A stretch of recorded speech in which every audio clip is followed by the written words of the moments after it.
Right, in almost a couple of generations, we're the only species that kind of destroys our own home with this intellectual brain that we think is so clever. So why is it that if we're so clever, why are we destroying our own home?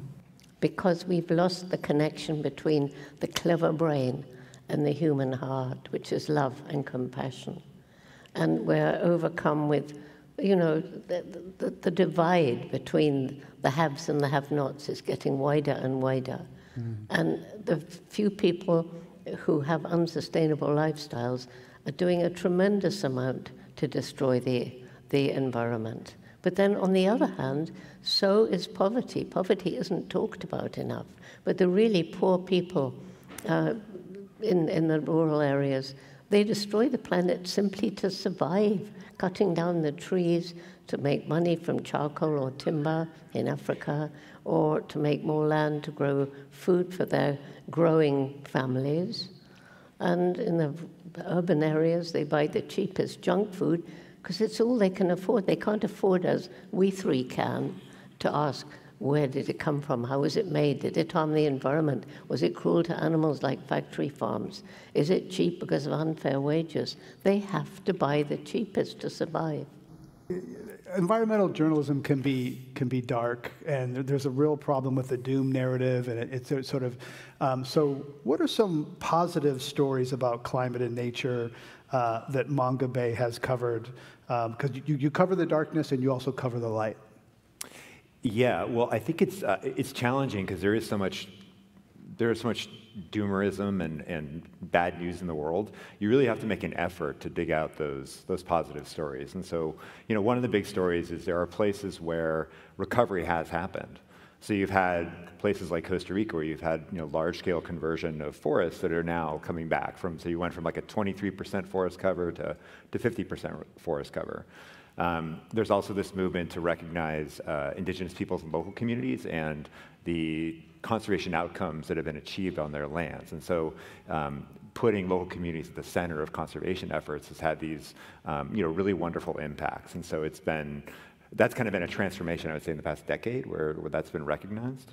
And then, you know, we're here in Silicon Valley, the emergence of technology that gives us a clearer picture of what's happening in the world and telling us what's working and what's not working. And so that's also been a very positive development. There's a lot out there, but you do have to dig for it. Palm oil, the world's most produced vegetable oil. It's used in lipstick, cookies, laundry detergent. It's all over the grocery store. It's everywhere. Also a huge driver of biodiversity loss and destruction of rainforests. So are we making progress? The picture is getting a lot better. So back in the 2000s, there was just large-scale conversion of forests, especially in Malaysia and Indonesia for oil palm plantations. And there's been this dramatic collapse in conversion of natural forests across both those countries since about 2016 in terms of conversion for palm oil.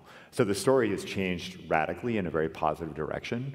And a lot of that is because of pressure, or I guess you could say shame. So, you know, is it consumer pressure, policy, both? So it's pressure on the big companies, which comes from a variety of places. But the largest palm oil trader in the world is a company called Wilmar. And they adopted this zero deforestation commitment in about 2012 or 2013. And the rumor is the reason that happened was the CEO's daughter came home and said, "Dad, why are you killing the orangutans?" So, very powerful message, but it's groups like, you know, it's activist groups, Greenpeace and you know, Global Witness, who are reporting on these abuses, and they're reaching people who then can influence these key decision makers. And, you know, governments tend to lag, and so you have this pressure on the companies, but the companies don't want to be the only actors, and so, you know, you get government regulation coming in, which ends up moving more of the market. Because you might have, like, you know, 20% of the market of the players who start to implement these zero deforestation policies, but there's still a lot of damage being done by sort of the rest of the market, and so that's where regulation comes in because it brings everyone along. And you talk about this child coming and saying to her father, "Why are you destroying the planet?" That's the great thing about growing this youth program, because the mothers and fathers of all these children in our programs, You know, some of their parents are politicians, and some of their parents are teachers. Some of, you know, and so these young people are influencing older generations, and they're going to grow up to be the next decision makers. There's also another side, some upside to AI that could really help. So how do you see the energy and climate impacts of AI? I mean, that's a big question. I think you know, there's a lot of uncertainty there. I do think that AI can be quite valuable for advancing progress on climate change, making Mapping energy more forests, efficient, measuring carbon. mapping forests. That's it. There are also big downsides. I mean, you know, one of which is just the energy consumption. So I think, I mean, I'm not an expert in this, but I would say that the jury is still very much out on this front. But there is huge potential for more efficient use or distillation of data into actionable information, which used properly can transform energy systems and our understanding of how the planet works. Now, how do we ensure it's used properly and doesn't turn countries into police states? That's a big question, isn't it? Yeah. At this point, I'd like to say that this man sitting here, what he has created with his growing team around the world, we know we're going through dark places in the planet today, and we need to expose those places. We also need to share the good things that are being done, the hopeful things. And that's what you do with Mongabay. And I tell everybody, if you really want to know the truth about a particular issue, go to Mongabay. Congratulations.